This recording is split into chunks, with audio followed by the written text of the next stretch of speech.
Hi, I'm Michelle, and wait, am I the straight-laced psychotherapist? I thought I was going to be the unconventional hypnotherapist and you were going to be the super serious trauma specialist. No, you are going to be the relationship expert, like love expert. And you're going to be the specialist who guides people with down-to-earth techniques for transmuting trauma? Yeah, that's me. Okay, good. I'll be the love expert. I mean, I am the love expert.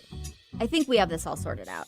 I'm Laura Richer, founder of Anchor Therapy Collective. And I'm Michelle Mooney, a therapist at Anchor Light, and this is Holding Ground. Today and every Monday, we've got a little bit of everything for you. Shall we? Yeah, let's do this. Good morning. You're listening to Holding Ground on KKNW. I am your host, Laura Richer. I'm a licensed psychotherapist and the owner of Anchor Light Therapy Collective in Seattle, Washington. We are here every Monday morning to discuss all things in the world of positive mental health and therapy. And this morning, I am here with my co-host, who is also a therapist at Anchor Light, Michelle Mooney. Good morning, Michelle. Good morning, Laura. Good morning to our listeners. Michelle, tell everyone where they can find us. They can find us on Facebook, Instagram, and YouTube. All under Anchor Light Therapy Collective and YouTube at Anchor Light Therapy. And so today we have a great show for you. We're going to be talking about toxic relationships. We're doing a series on toxic relationships. And for our first episode today, we are going to be talking about childhood and how that impacts relationships in the workplace sometimes and how that can land you into a toxic work relationship. Right, exactly. Yeah. Yes. So I really like this quote from Nina Simone. You have to learn to leave the table when love is no longer being served. Isn't that a great one? Yeah, the first time I heard that, it like struck. And a lot of people say that too. I used to have it on my whiteboard at my last office. And yeah, people read that and they're like, oh yeah. Exactly. I do need to leave the table. Time to stand up. So, we've been talking about how we might end up in different toxic environments. And one of the things that we were discussing is that Kaiser Permanente did a study in the mid-90s where they started to research how adverse childhood experiences would affect adults later in life. And they came up, it was called the ACE study, and they looked at 10 common childhood traumas. And then they followed what that would do in a person's life if they were to have experienced those traumas in childhood. Yeah. So the first thing on that is, there's not just 10, but these are the most common 10 over, the study that they did. So there's a questionnaire and it starts with before your 18th birthday, and then it lists the 10 traumas. So did a parent or another adult caregiver in your life often swear at you, insult you, put you down, humiliate you, or act in a way that made you feel afraid and that you might physically be hurt? So that one is, pretty common that I see in my work with clients around trauma, and a lot of these really are. So the next question is, did a parent or another adult in the household often or very often push, grab, slap, or throw anything at you, or ever hit you so hard that you left marks that you had an injury? Okay. So they're touching on emotional abuse, mental abuse, then physical abuse. Yes, yeah. Exactly.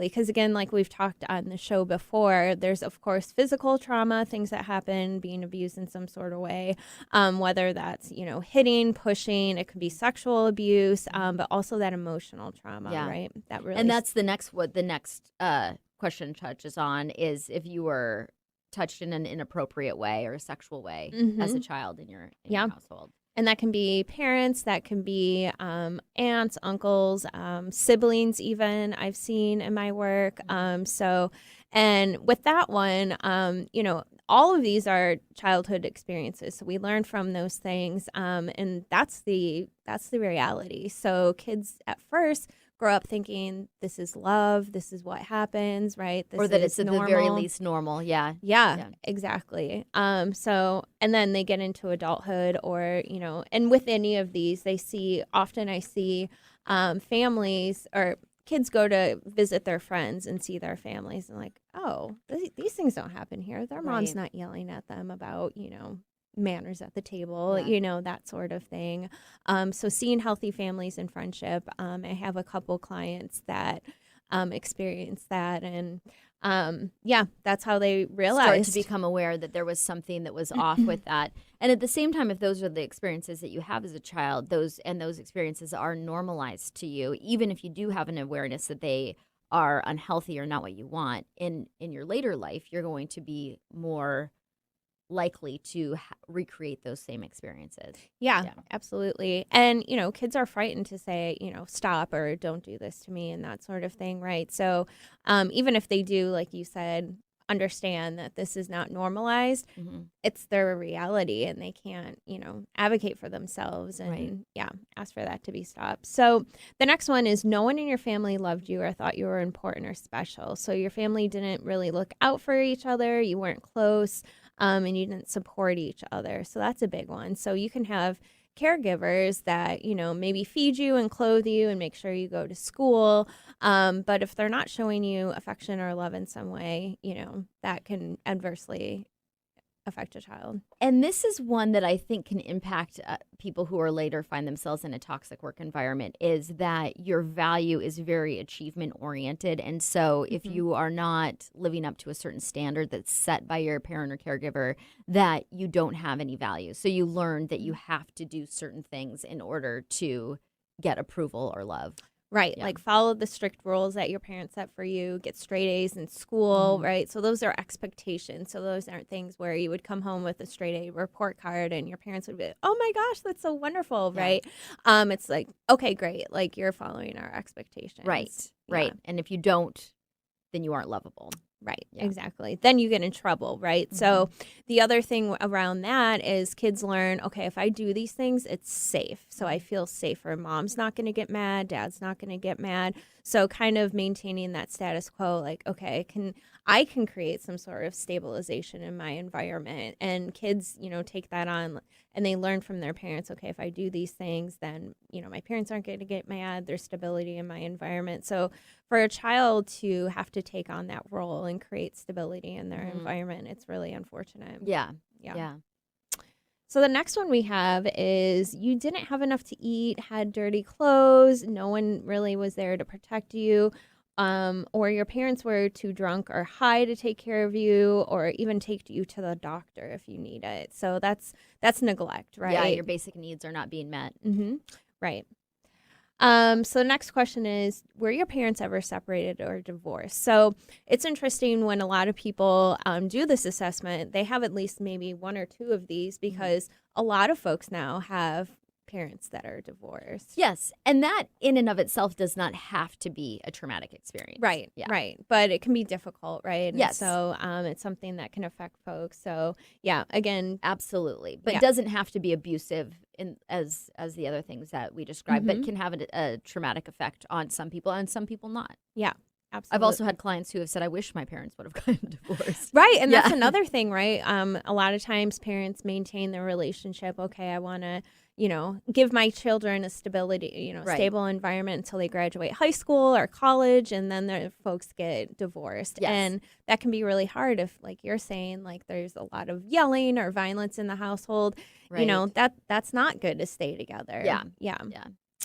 So the next one was your mother or stepmother? And this can be applied to males as well, right? Because women also can be abusive, but often push, grab, slap, or had something thrown at them, or even kicked, bitten, hit with a fist, and repeatedly hit over at least a few times or threatened with a gun or knife even. So that's kind of like what we were talking about in the one preceding this is, that physical violence in the home. And so you may not be the target of physical violence, but you're observing it between your caregivers. Yeah, and that one can teach children this is what love is, right? You abuse your partner. That's how you respond to conflict. So a lot of people can grow up and, that's how they treat their partners because that's what they learned. That was what was modeled to them. Exactly. Yeah.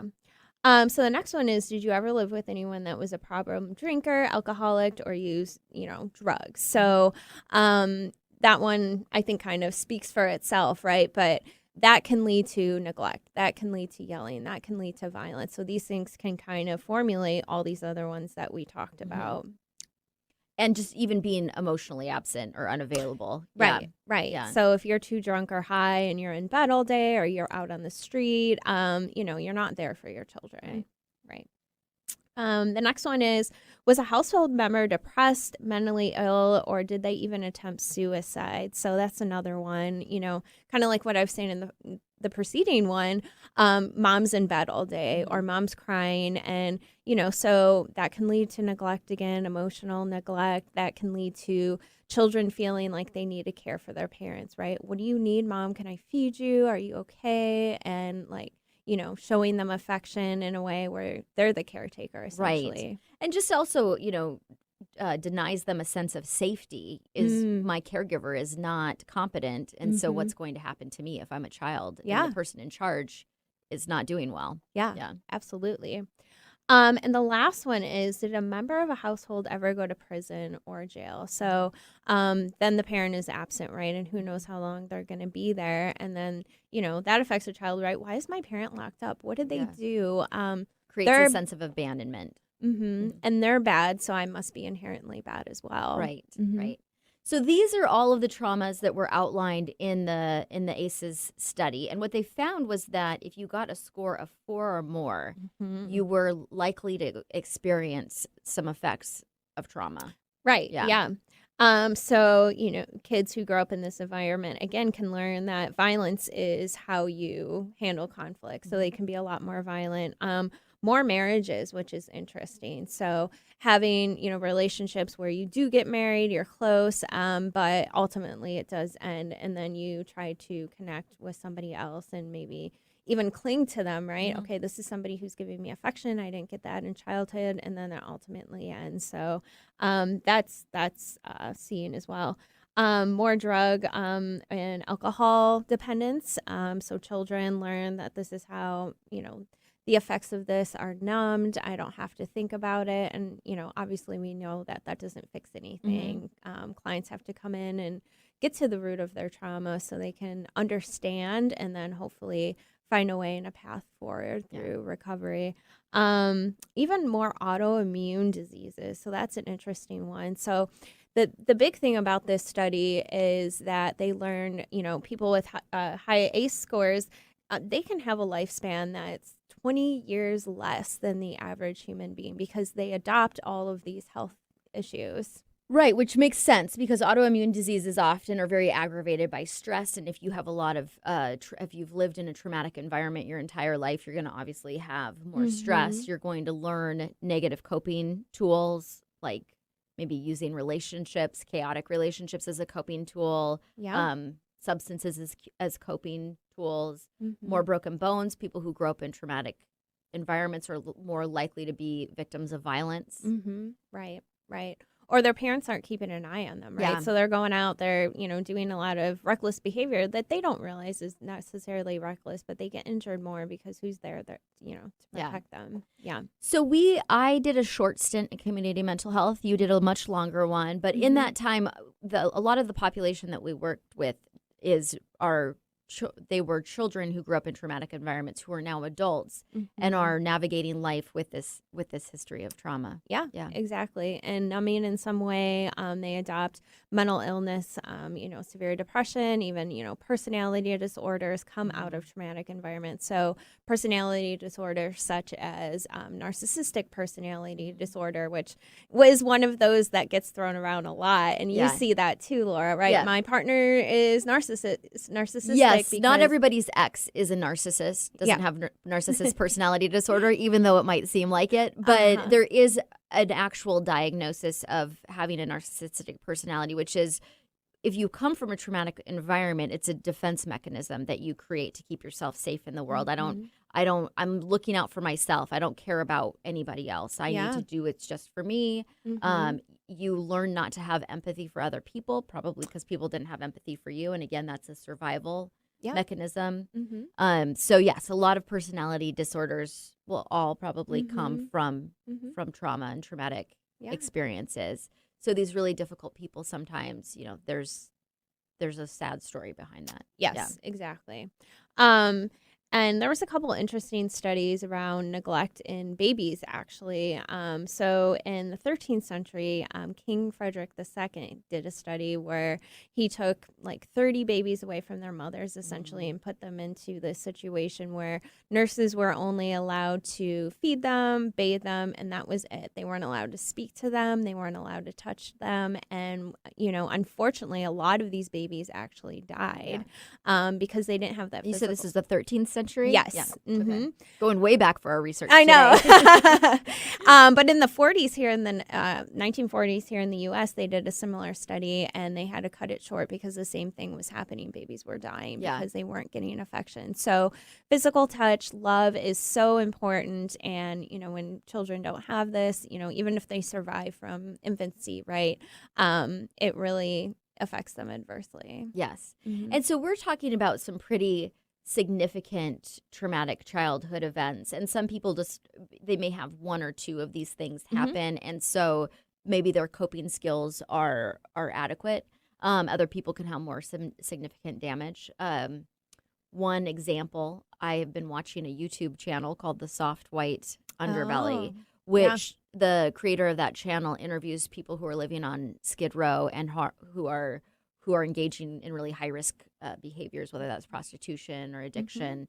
And he has them tell their life stories. And I think it's a really great channel for creating awareness of what is going on with people who are in these type of circumstances. Right. And all of them have very significant trauma histories. I was watching one this morning where she was being sexually abused by her stepfather. And so when she was 13, her mother kicked her out of the house.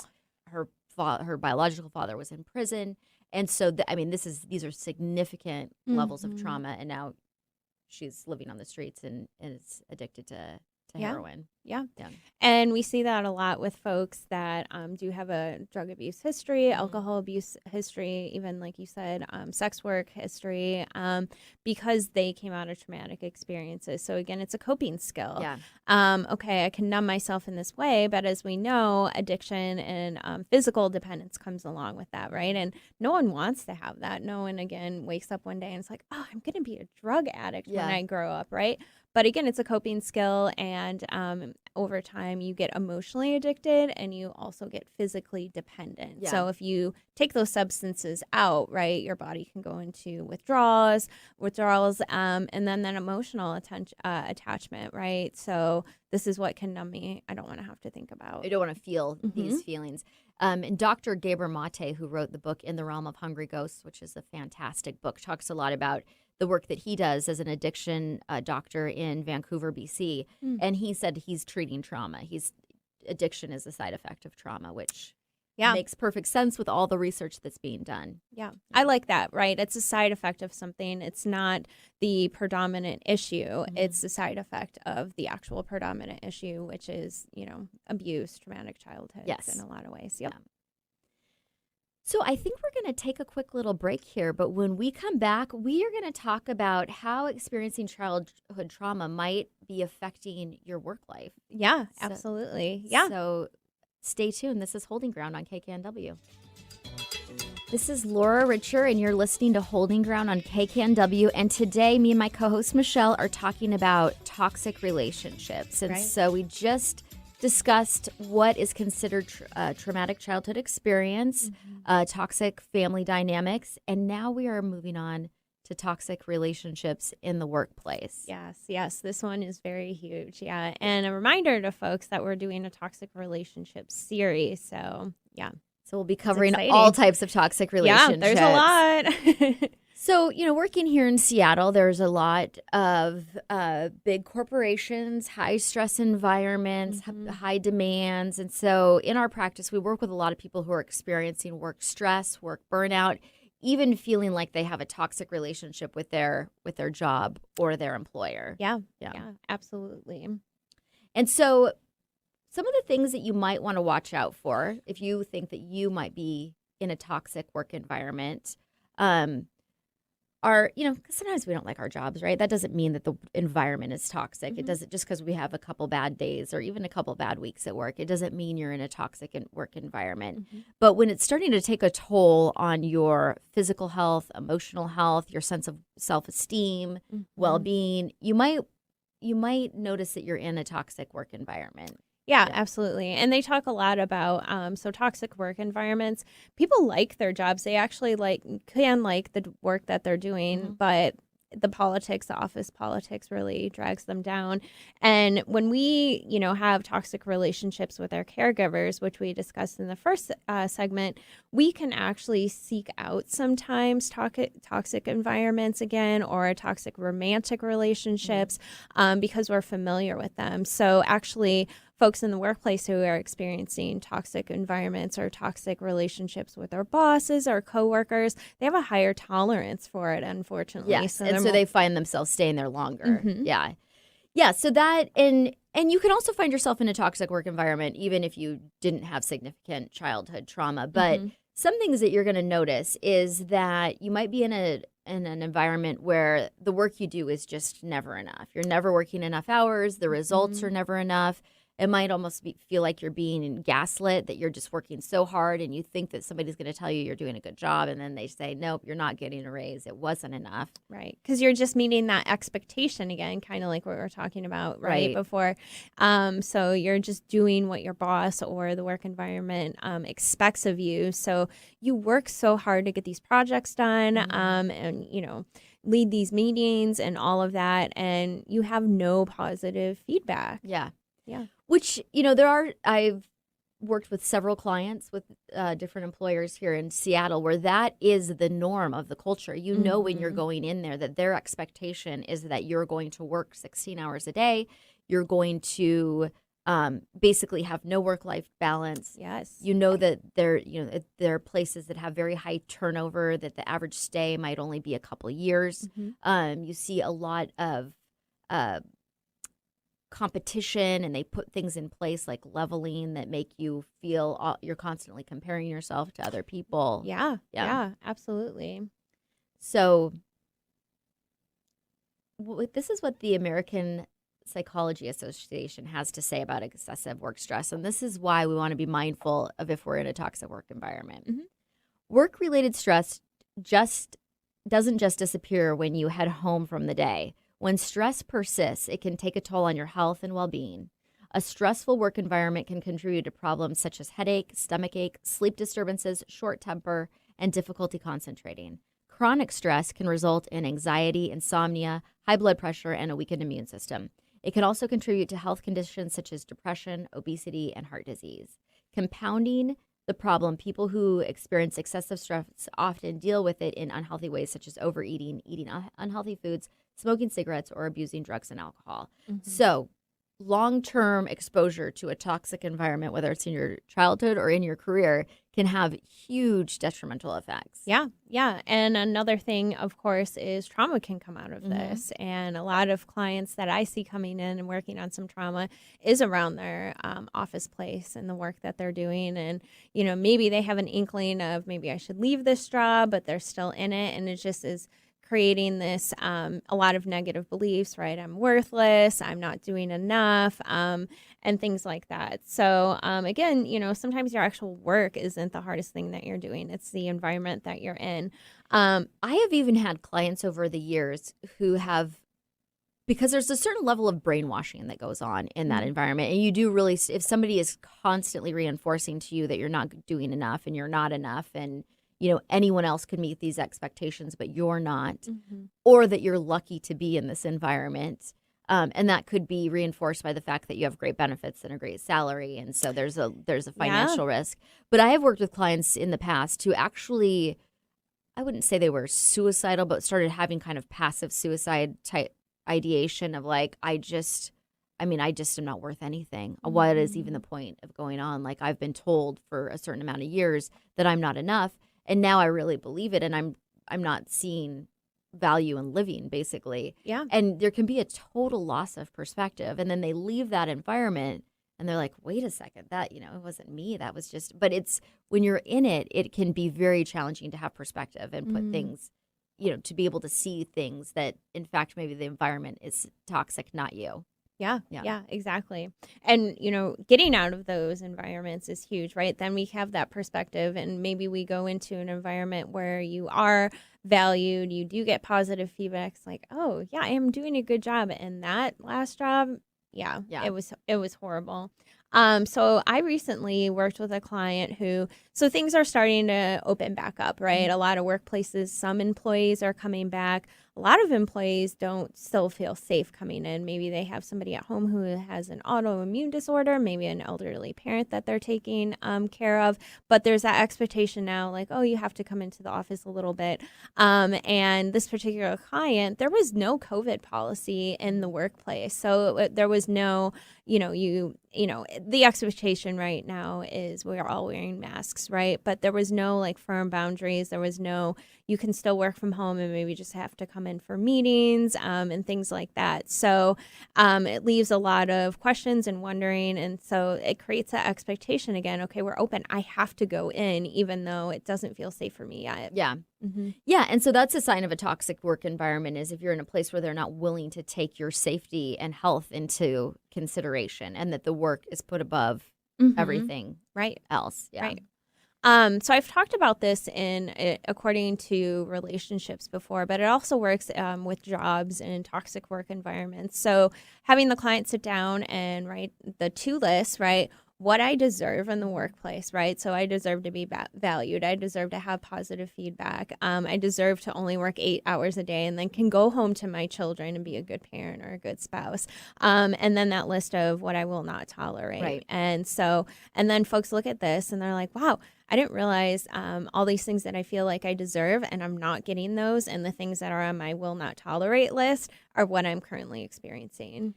And it's difficult for people because a lot of people, especially here in our city, are in the position of having the golden handcuffs, that I make such a good salary, that I have such good benefits, that I should be able to tolerate this environment. But sometimes even the financial reward is not worth the detriment to your health and well-being. Yeah. My first corporate job in Seattle in the early 2000s, which I was never, as I've mentioned many times, a good fit for the corporate world.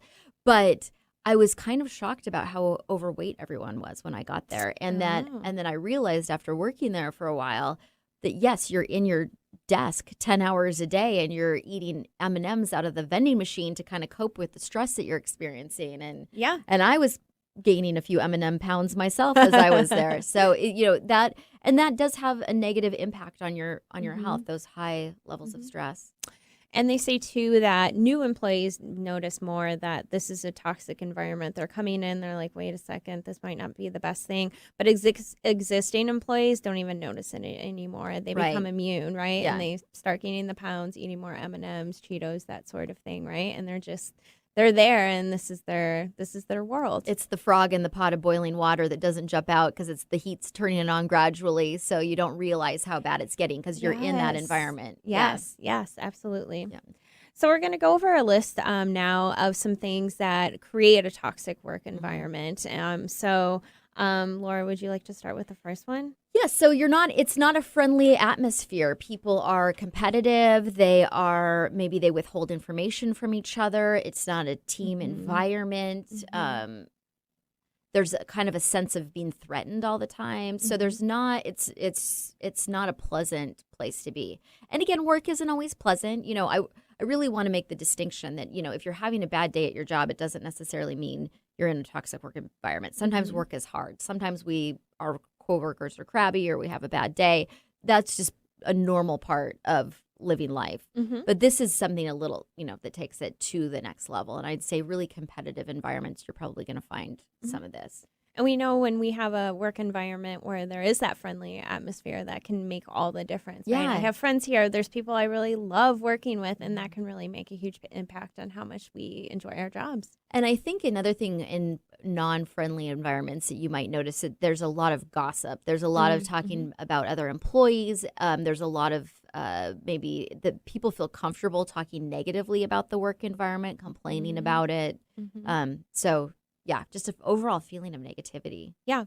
And that gossip actually can be the only source of information for employees. So maybe your employer is not telling you, but maybe I heard a snippet of something in a meeting and then I go tell everyone, and then that filtrates to the rest of the company. So if we're getting our information that way, right, that's not a stable environment. That's not how we should be getting our information. And that's one thing we're seeing in the media right now, that the Ellen show is certainly under scrutiny. And I don't know the details of what actually happened in that place. But one of the big complaints that was out there initially when this whole investigation started was when COVID happened, that the employees were not being communicated with. They didn't know what was going to happen to their jobs and their compensation. And that created a lot of, because it's people's livelihood. It's their well-being of their families. So that created a lot of strife and stress. Yeah. So the next one, Laura. So you might be in a toxic work environment if you have extreme work hours and there's no work-life balance, and there's no expectation that you would have work-life balance.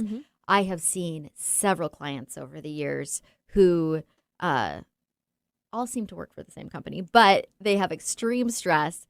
And they are doing things, they're taking calls in the middle of the night. They're working across different time zones. The expectation is that they're available at all, even to the point that their sleep is being interrupted. Yeah. So that is not sustainable. And if you are choosing to be in a situation like that for a very finite period of time because it's a means to an end, maybe you need some sort of financial gain to get you to the next place, and you're aware that you are doing it for that reason, great. But if you think that this is a reasonable expectation that's supposed to be sustainable, it absolutely is not. Right. There has to be some sort of cutoff. Okay, I'm going home. Now I can, again, feed my children, play with them, help them with their homework, right? And my boss isn't going to call and say, I need you to book a flight. I have this immediate meeting across the country. You need to take care of this or whatever it is. And I've experienced that in the past where, there is that expectation that, if my boss is suddenly flying to wherever she was going, I had to suddenly jump in and put down like my homework or whatever I was doing to help her out.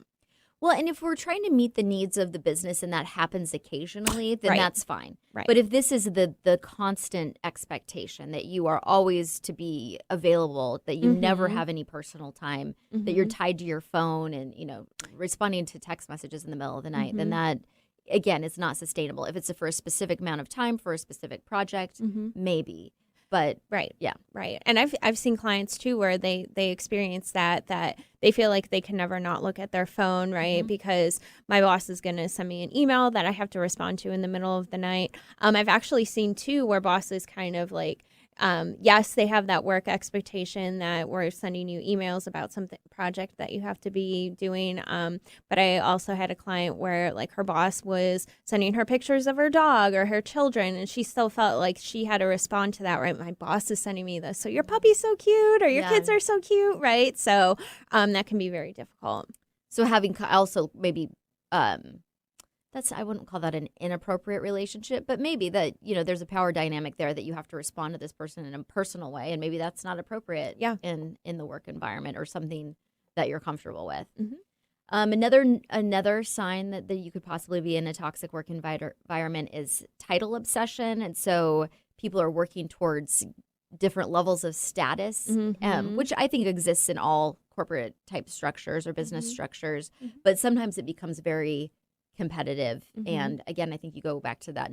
It's not a friendly atmosphere of supporting people as they achieve different levels. It's like, well, I'm a level 10 and you're only a 7. So yeah, I've seen that too, where you're a project assistant level 1 and someone else is a level 4, and there's that kind of your self-worth and your value is tied to this number, this title. Exactly. Yeah. So next, what do we have here? So there is specific rules, and that good judgment and experience is not as important as following the rules. Yeah. So there's no room for interpretation of things. Yeah. So if I come into a workplace and I know I have all of these skills and my judgment is really good, but my boss is, telling me other things like, no, there's this very specific structure. You just have to do what I'm telling you to do. You aren't able to utilize those skills or that creativity.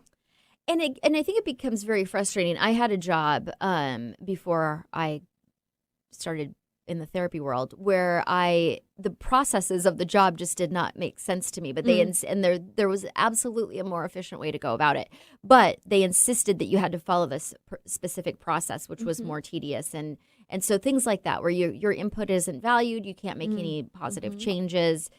Sometimes you do need to follow specific processes, and that's okay, but absolutely, sometimes it's hard for employees when it doesn't make sense or they know there's a more efficient way to go about things. It would be nice to have your feedback taken into consideration. Yeah, I think we've probably all experienced that a little bit. Like, wait, this doesn't quite make sense. Why is this the rule? And it sounds like, you had a lot of good judgment and you knew, right, there's a better way of doing this, but you're bound to these rules and expectations where, we can't speak up in meetings like, hey, actually, I think I have a better way of maybe doing this because I actually know what I'm talking about and maybe you actually don't. Yeah. And again, everyone's going to need rules and procedures and structures and all of that is normal. But it's when you feel like you're being sabotaged maybe that you can. That might not be a good fit for you. And I think another thing to notice too as we go through these is some personality types don't fit in well into certain situations. So it doesn't always mean that the job itself is a bad or toxic job, or that the environment is bad, but it might not be it might be a toxic environment to you. Yeah. And that's okay. That's also okay. You don't have to force yourself to fit into places that you don't fit into. Yeah. Yeah. And it's actually better to maybe move on from those jobs if you can, right? If you feel like you're not fitting in. Definitely better. I've mentioned, like I said before, I never thrived in a corporate environment. It wasn't for me. And there's a lot of people who do and have had amazing careers there and achieved great things. But my personality was not suited for that. And I found so much more happiness in self-employment. Yeah, I think we both had that. So my previous career was marketing and graphic design. So I was sitting at a seat all day long. And I did get to be somewhat creative with design, but it wasn't exactly what I wanted to do. Even though I was working for a nonprofit, I wanted to have more of an impact. And, I was very bound to, I had these creativity skills and I knew what I was doing from my perspective, right? I went to school for that.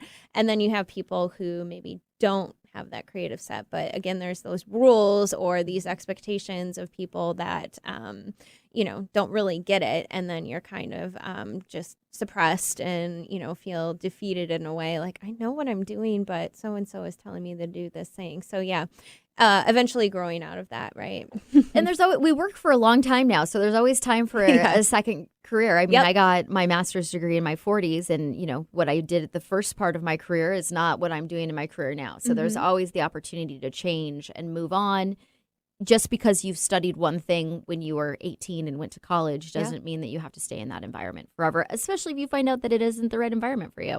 Yeah, I love that. Yep, we always have a chance to move on, change careers, go back to school if you can, right? I did that in my early 30s. And, a lot of people in my classroom environment were like just out of undergrad and now they're going to jump into a master's program. Yeah. But yeah, we can do it. But a lot of people aren't. So if you're thinking about going a new direction, that is always a possibility. Yeah, and you might be a lot happier if you're feeling like the environment that you're in is toxic. So sometimes things just aren't a good fit, and sometimes things are just bad environments. So that is something too, that you could be in the field that you want to be in, and you could be like, it was always your dream to be at this company, and you work for a narcissistic boss, and it's very negative and overly competitive, and there's no room for, you to actually do the work that you thought you were going to do. And in that case, you might want to go to a different place. Yep. All right. So I think that we should take another little break. And when we come back, we're going to talk about the implications of long-term work stress and how you can deal with that. Yes. So stay tuned. You're listening to Holding Ground on KKNW. Welcome back to Holding Ground. My name is Michelle. I'm a therapist at Anchor Therapy Collective, and I'm here with Laura Richer, the founder of Anchor Therapy, and also a psychotherapist. Yes, and today we are talking about toxic relationships, and we're talking about childhood trauma, and we're talking about workplace stress. But now we're going to talk about what you can do if you've had some of these experiences, because you don't have to deal with that stress and trauma forever. Right, exactly. You can get out of these environments like we were saying, and it can be hard to switch jobs, right? Maybe especially now, right? But there might not be too many out there that we can choose from. But again, we can go back to school. We can do these other things. And So, and again, I think there's always opportunities. So there are tough economies, and we're in a pandemic right now, and so it certainly is not easy. But if you find yourself in an abusive situation of any kind, whether it's in a work environment or a relationship, I think people can say, well, there's no other options for me. Yeah. I believe there always is other options, and that's something that we can help you explore in therapy. Is, if you're blocked from seeing those options, we might be able to help you see it in a different way. And we talked a little bit in the first segment about physical implications of trauma and being in traumatic work environments or toxic work environments or childhoods. And again, there's physical implications to being in a toxic work environment. If we're too long, that's acute stress, right? That can lead to PTSD. And again, these things are related. Obviously, they're emotional health, but they can affect our physical health as well. So things like, again, autoimmune disorders such as arthritis, psoriasis, right? That can flare up when we're really stressed out. Heart disease, breast cancer, even lung cancer, because our bodies, when we're so stressed out and we're constantly in fight or flight or have that adrenaline pumping, our bodies maybe can't heal. Our bodies are not metabolizing the nutrients that we need to take care of ourselves. We're not working out. Again, maybe we're using substances to cope. So things like alcohol, drugs, cigarettes, all of that stuff to cope can really lead to physical health implications. Yeah, I mean, there's tons of research and studies about what stress does to the physical body, but also just the coping tools that we adapt when we're in very stressful situations, like you said, are going to be things that are typically going to be destructive. I have very few people that come to me and use, healthy diet and exercise as a way of coping with their stress. Ideally, that's what we would do. But when you're in a really stressed environment, you need comfort and soothing. And a lot of times that will come from things that are unhealthy. Like I mentioned before, peanut M&Ms was my coping tool when I was in the corporate world. Yeah, I drank way too many energy drinks. Finally got off of those recently when I joined Laura. I don't need that anymore. We try to keep it low stress at Anchor Light. Yes, for each other and, of course, our clients. Yes. So, yeah. So, if you find that you're struggling with, I just can't lose weight, I can't quit smoking, sometimes we want to look at, well, what are the other... It's not, some people come to me often with some of these complaints feeling like they're weak-willed, and it's not really about that. These things are serving a purpose, probably to offer you some sort of comfort or soothing when you're stressed out. And so sometimes the work is to address the stress that is triggering these behaviors.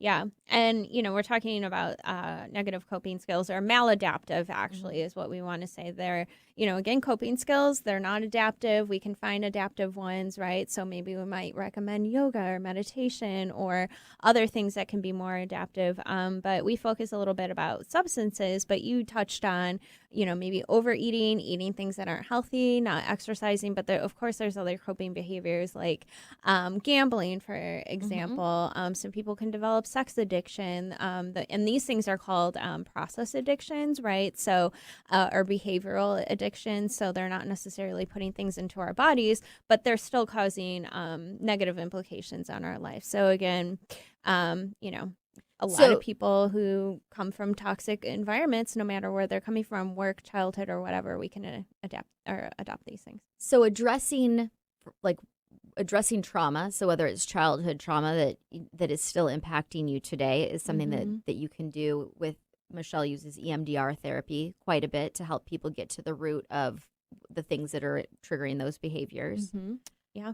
EMDR therapy can also help with work stress, because sometimes we can be very traumatized by work experiences, which I think is a little bit less talked about than childhood trauma. But yeah. And again, it's those negative beliefs that come out of it. And that's what we're targeting. And that's what we're, informing clients that, the toxic work environment or the trauma, that's not a good teacher, but it teaches us these things, right? Okay, I am worthless. I am, not good enough in some way. I don't deserve a healthy work environment. And kind of working with EMDR, we can really kind of clear those up. And it's really cool. Tell people what EMDR is again. It's eye movement desensitization and reprocessing. Yep. So, and it's either eye movements, we can do physical back and forth and bilaterals. And so what we're doing is replicating the dreaming process, REM sleep. So, when our brains are sleeping and trying to dream, right, we're trying to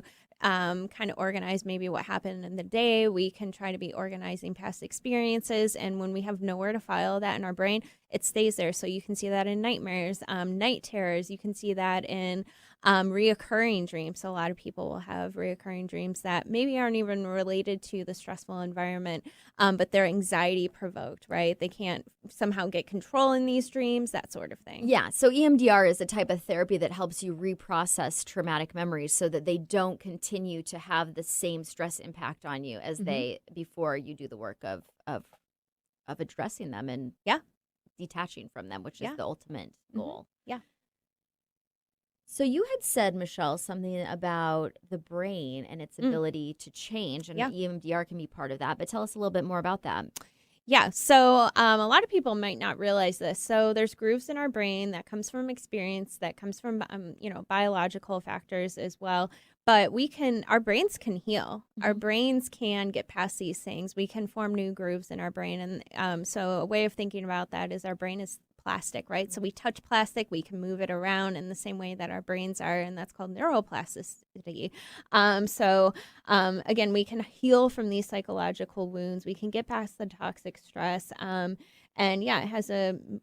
brains have an amazing ability to reorganize. And I think a lot of people think, well, this is my story, and so I'm not able to move past it. This is my lot in life because of what happened to me, and that it really isn't true. With therapy and doing work, you can train, like you said, change the grooves in your brain, reframe some of the experiences that you've had, detach from them emotionally so that you can move forward. So if you are feeling really stuck, therapy is a great way to get unstuck. And at Anchor Light, we do trauma-informed therapy to help you work through some of these things. Yeah.